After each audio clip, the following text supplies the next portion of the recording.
How many of you are very confident in what you want to do? Yes. There's 1, 2, 3. Not bad. How many are fairly confident? And how many still considering a whole range of options? Cool. So I want to, this concept of confidence is really important. And it's something that as we go through our academic careers, we don't take a lot of time to really think about. I mean, there are people who do this. There are a lot of people out there who do an undergraduate degree and then they're like, yeah, being a researcher is absolutely what I want to do. So they do the PhD and then they say to themselves, I absolutely want to be tenure track faculty. I know this for certain. And so they know exactly which postdoc they need to do in order to get there. The more common scenario is people just aren't sure what to do next. So they move into what feels like the next logical step. There's definitely some element of really loving to do the research, and so that feels good. But I think it's more commonly, what happens more commonly is that that's sort of the most logical path forward, and we're kind of happy with where it's going, so we'll just keep going along that path.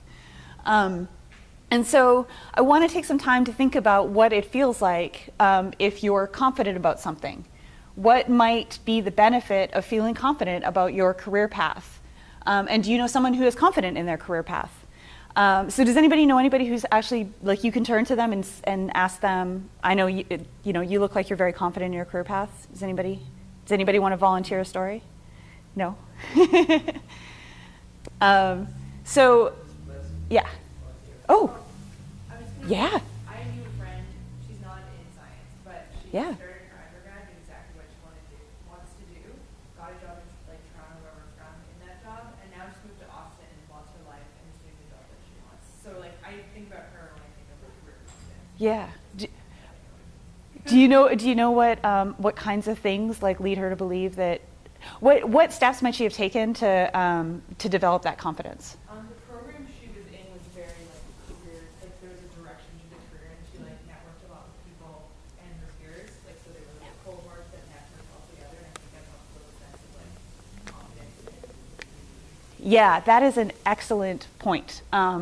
Because later on, what we're going to come to is the notion that the best way you can gain confidence that a career is right for you is by talking to the people in those careers. Because they're the people who are going to tell you what are the pros and cons, what are the features of that job, and then when you take that back and we put that into the skills and the interests and the values that come out of the MyIDP, that's going to be one of the best ways that you can determine if a job is right for you and build your confidence in that career. So I'm just going to leave you with that. If we had a bit more time, we might have a bit more of a discussion about that. But animation fail. But consideration of a wide variety of careers really helps you build that confidence. So you don't have to focus in, don't feel like you have to focus in on one particular career and have it figured out from the start. The more things you investigate, the more confident you are that the one that you settle on is going to be right for you, because you can eliminate all of the other possibilities. Most importantly, you got to learn about what those options are. And you can't get this information directly from the people who are in your programs, because they're all doing the same thing that you are. You need to talk to the people who are doing the different things. Spend a lot of time increasing your knowledge about those careers. And again, this sort of comes back to not talking to your PI about it. Your PI only knows about one career. 2, maybe if you're lucky. Bolster your confidence that the new path is better fit than the others. And so it's going to be sort of a bit of a numbers game, a bit of a probability game.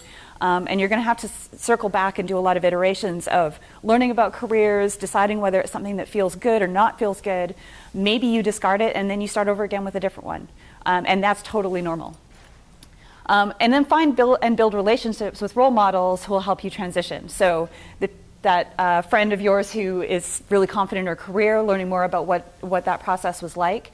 And then finding people in your new careers that you might be interested in who are good sources for networking, but also role models as you work to move from the job that you're in into the job you want to have.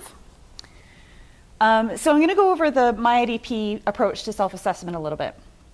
So as you know, from taking it, it generates, one of the most powerful parts about it is it generates data that's specifically about you. So it's very tailored to you. It's not reading about what other jobs are like or what other people enjoy doing. It's really focused on what you are good at and what you like doing. It facilitates career exploration by helping you learn as much as you can about yourself and how those relate to the different options. And hopefully you'll be able to narrow down your options through systematic elimination.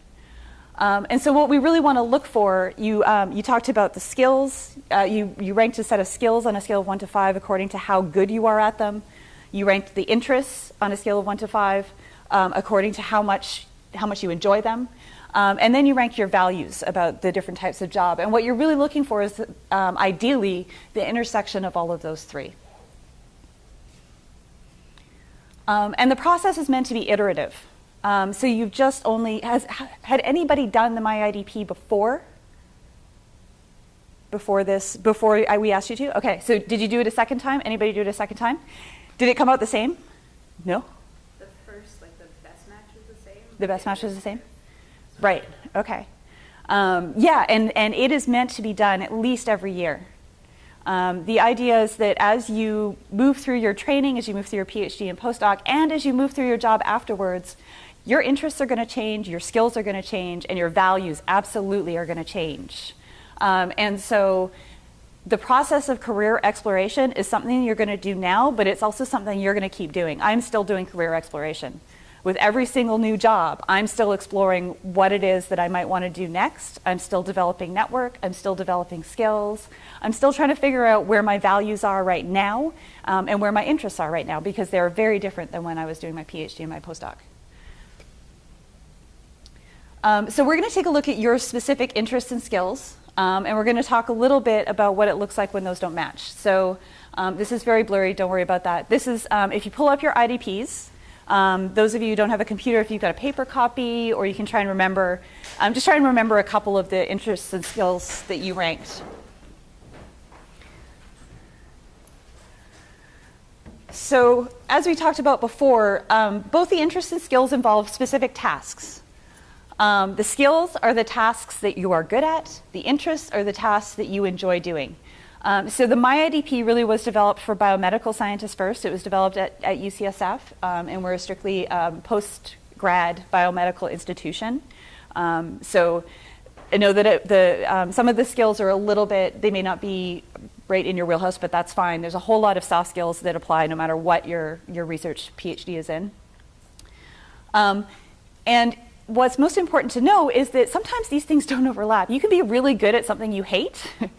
And of course, there could be something that you love that you're just not very good at yet.